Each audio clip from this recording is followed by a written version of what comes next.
National Assembly of Thailand. Thailand memiliki sejarah politik yang penuh gejolak, di mana parlemen sering menjadi arena konflik antara pemerintah, militer, dan rakyat. Salah satu kasus terkenal terjadi pada 2006 ketika protes besar-besaran menentang pemerintahan Perdana Menteri Thaksin Shinawatra.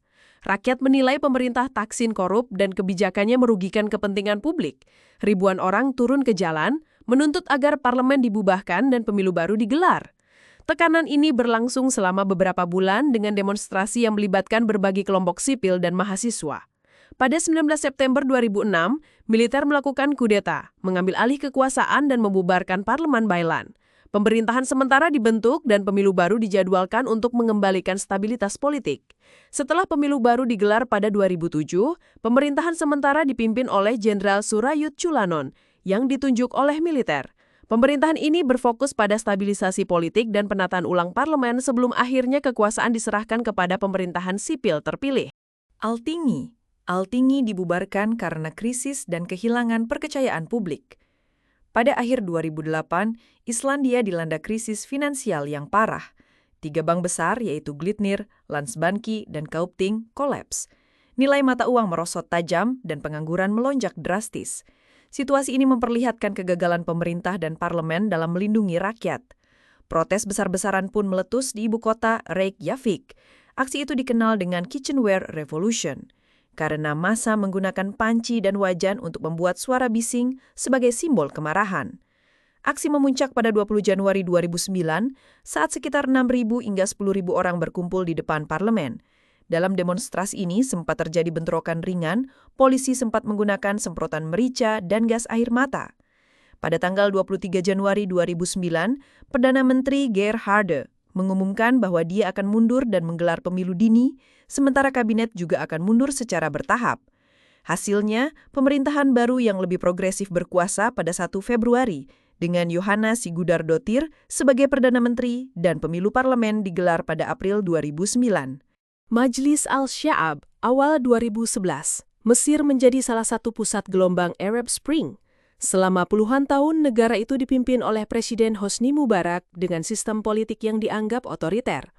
Parlemen Mesir saat itu dikenal dengan nama Majlis Al-Sya'ab, Dewan Rakyat, lembaga legislatif utama yang sebagian besar kursinya dikuasai oleh Partai Demokratik Nasional, NDP, partai yang dekat dengan rezim. Ribuan, bahkan jutaan warga turun ke jalan di Kairo, terutama di lapangan Tahrir selama hampir 3 minggu penuh.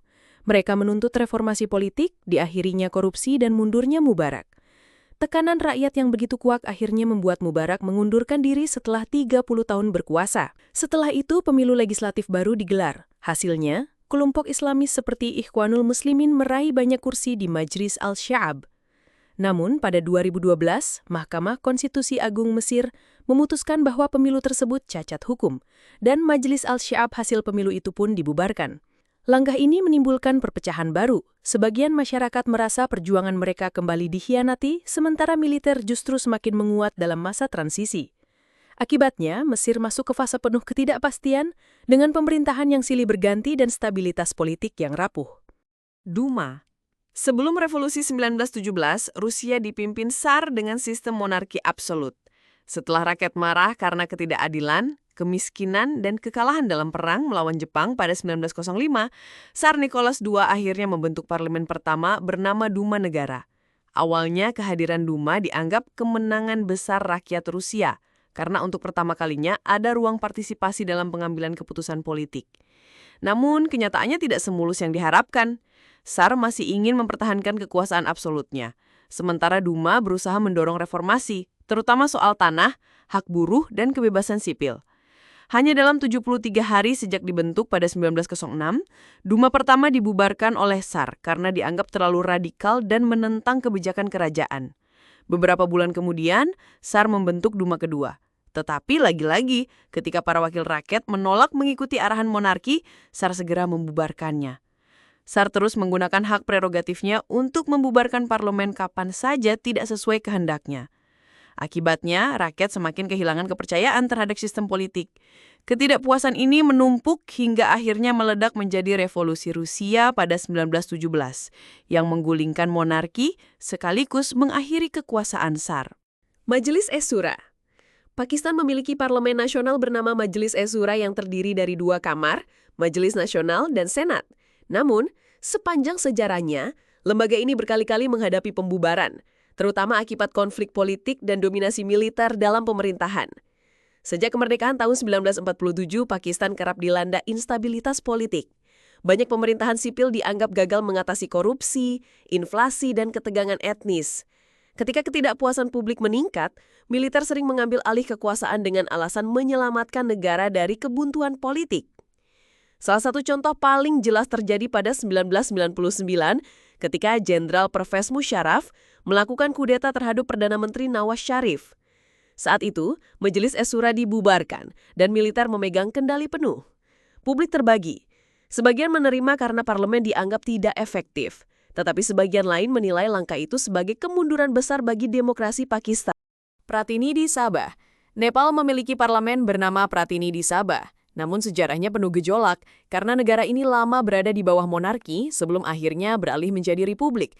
Perubahan besar itu membuat parlemen seringkali tidak stabil dan beberapa kali dibubarkan.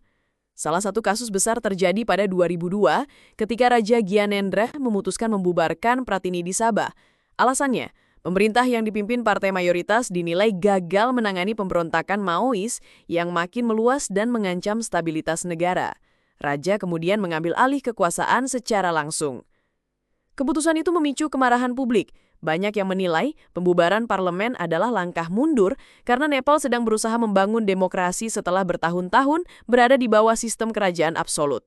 Situasi makin memanas hingga pada 2006 pecah gerakan besar bernama Jan Andolan II yang ratusan ribu orang turun ke jalan menolak pemerintahan langsung Raja Gyanendra.